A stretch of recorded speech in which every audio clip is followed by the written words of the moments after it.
I'm with Adam Allen. How are you doing today, Adam? I'm doing good, man. How you doing? I'm doing pretty good. And the Gators' last game, they took on the Alabama Crimson Tide in Gainesville, and it was a game Florida needed to win in order to secure at least a share of the SEC regular season championship with some help later in the day from Kentucky. And one of the keys of the game to me was that Alabama was only 4 of 10 from the foul line. Florida was 22 of 26. That means Florida got to the line a lot more, and they made the most of their opportunities. What do those numbers say to you? I just said to those guys when they stepped up to that line that night that they had that laser focus and they were dialed into what they were doing. They came into that game with the right mindset. And obviously, you saw it defensively too. We were all over the place defensively, got our hands on a lot of passes, did a pretty good job stopping penetration, and ended up coming out with a victory. What do you think about the number of attempts Florida had compared to Alabama? What does that say to you? It said that our game plan might have been to drive, make an effort to get inside more, drive the ball to the paint, get a piece of the paint. Scotty did a really good job there, especially in the second half and went on that run and getting in the paint, finding open guys. Things were just clicking with us. We weren't knocking down that many jump shots until we got on that run, and Murphy carried us early. But I think our game plan would have been to try to get a piece of the paint to make some offense. Okay, and that leads me to my next question. We saw Florida driving a lot more once again. It's starting a pattern for Florida. But do you think this is just a scheme to get teams to back off come March Madness, or to give us space to shoot threes? Or do you expect this to be something we see a lot of when it matters? I think that it's definitely going to be a game plan that we're going to stick with. It's not necessarily that teams aren't going to guard us any differently if we're driving the ball more. It's just we have to make them respect us when we do shoot it at a higher percentage. That's what spreads out the defense. That's what really spreads the floor. When Murphy's knocking down shots, KB's knocking down shots, these teams got to stretch out and respect both those guys.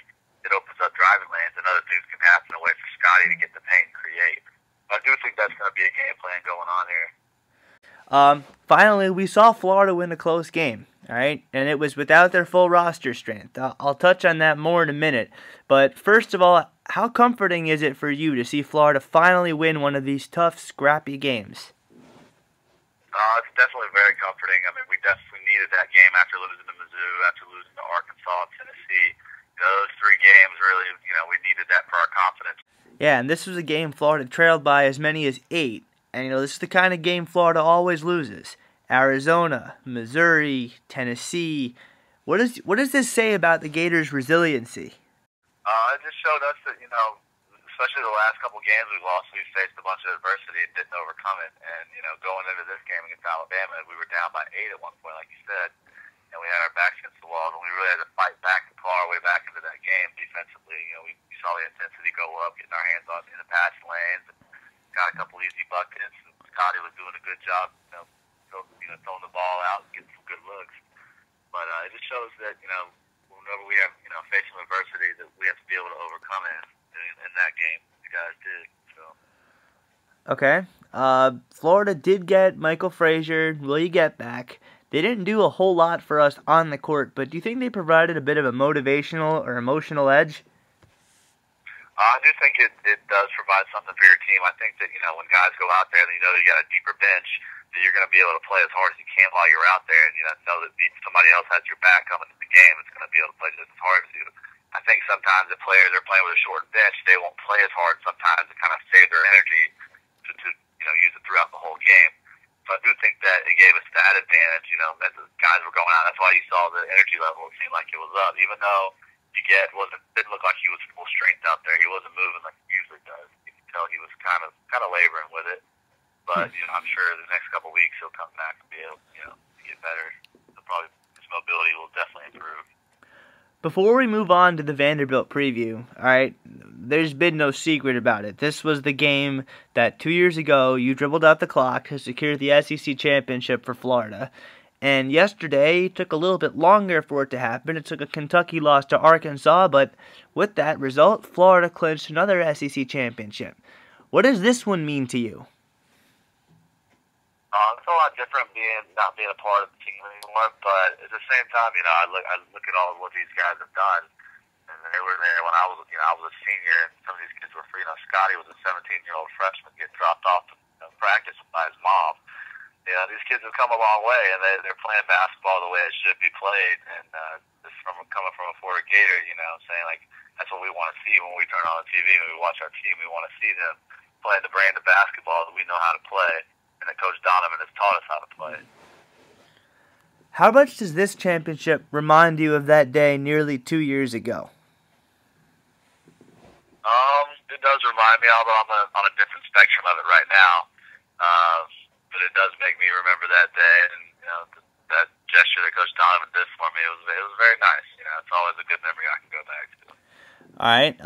Vanderbilt is the Florida Gators' next opponent, and well, they're not good at all. I mean, they have a losing record. They're losing to some of the worst teams. To put it in simple terms, they're garbage.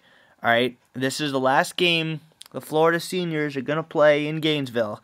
It's senior night. A win, and Florida locks up an undefeated season at home. They lock up the SEC championship outright without any ties. Even though they win the tiebreaker against Alabama and Kentucky, it's still nice to be able to have that SEC championship on their own. Also, the Gators win out. They're probably a #1 seed because of the way everybody else is losing left and right. Quite simply, do you think Vanderbilt has a chance? It's college basketball. They play the game for a reason. Vanderbilt can come out there, and with Kevin Stallings as their head coach, they run a lot of good stuff, a lot of sets, we have to prepare for and do a lot of scouting with. If guys don't come prepared in scouting every day in practice and get lost during the games, and all of a sudden a couple guys start hitting shots and their offense is clicking, who knows? So that's why they got to come to practice every day with the right mentality.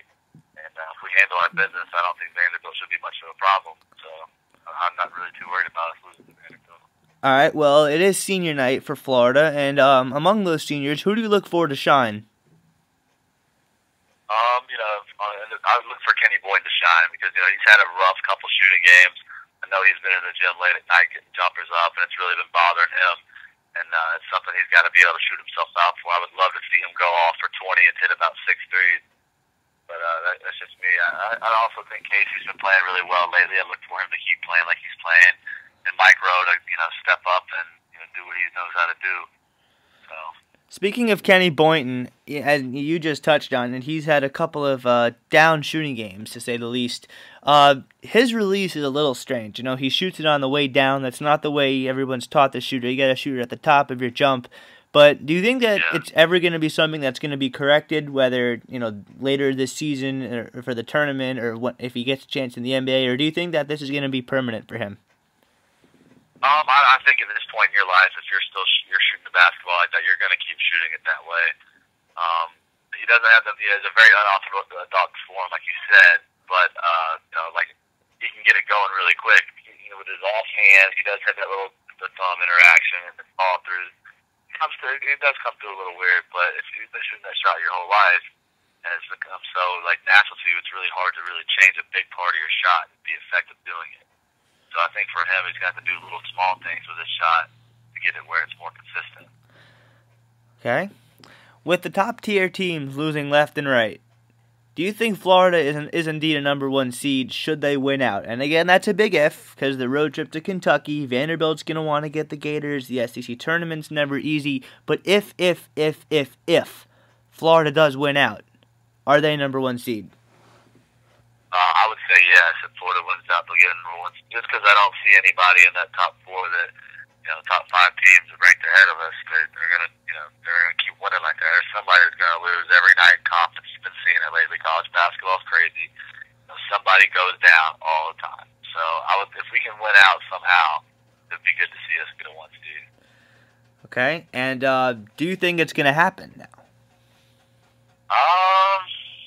So I think it's going to be very difficult to do that. But I would love to see it happen. If we could do that with that momentum going into the NCAA tournament, that confidence, I think it'd do the world for us. I'm going to say yes.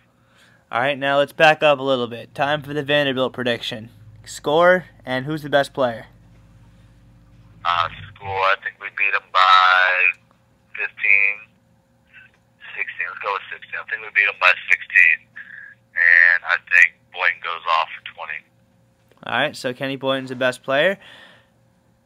Think he got a nice senior night ovation? I'd like to see that. I'm sure he's going to be hyped up to play that night.